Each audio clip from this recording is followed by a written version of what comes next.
So with the ankle cars, we can be in a couple different positions. I'm just going to be in a seated position to start, but we can also be in a standing position. Once you have it down here, you'll be able to really take this drill really into any position that you want. So like I said, you can be in a standing position. But the reason I'm going to be started on the floor, and that I recommend that you start on the floor as well, is that we can get a little bit of stability from the floor by our heel lightly touching the ground. All right, so what I'm going to start off by doing is, let's say my foot is flat here, and what I'm going to do is I'm going to think about actively dorsiflexing, so pulling the top of my foot up towards my shin.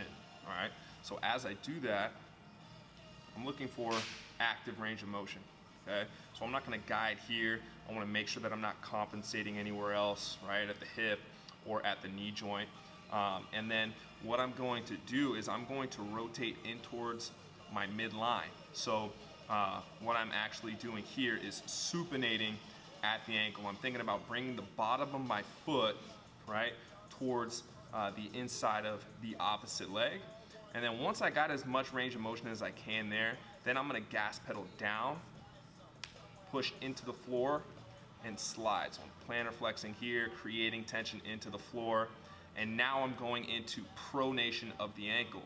So just like I did when I was moving into supination, now I'm pronating, and I'm trying to get the bottom of my foot, right, facing away from my body, right?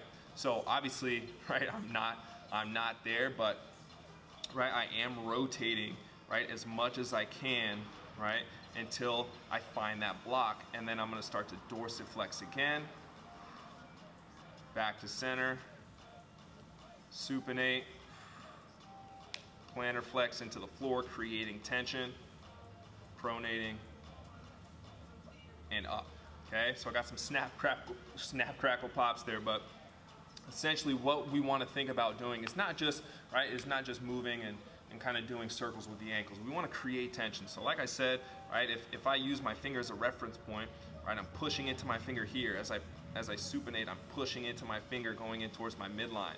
And then I'm going to use the floor to create that tension, pushing into the floor as I rotate, and now pushing as I pronate, pushing away from my body, and then again, pushing here. So I'm always creating tension. The other thing that I have to look out for is compensating with the knee. So especially as you start to get into supination and pronation, right, you might get some rotation from the knee joint. So what you can also do is place your hands here to help block, but also get some feedback. So I know that if I start to feel this knee joint rotate, that I've gone too far, okay? So I gotta reduce that range of motion. But right now I'm good, so I can gas pedal down. And then as I pronate, that's where I tend to rotate at the knee.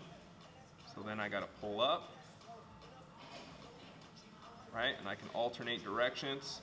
Again, making sure that I'm not rotating through that knee joint, okay? So if I wanted to pick it up from there, challenge myself a little bit more, I would pick my heel up off of the ground, and I could support myself here. That's also gonna act as that block at the knee joint. So starting off into dorsiflexion, supination,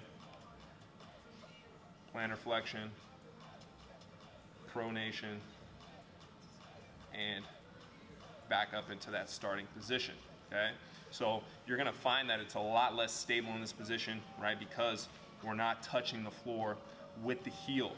You might also feel that as you start to get into supination and pronation that it's gonna feel a little shaky and choppy.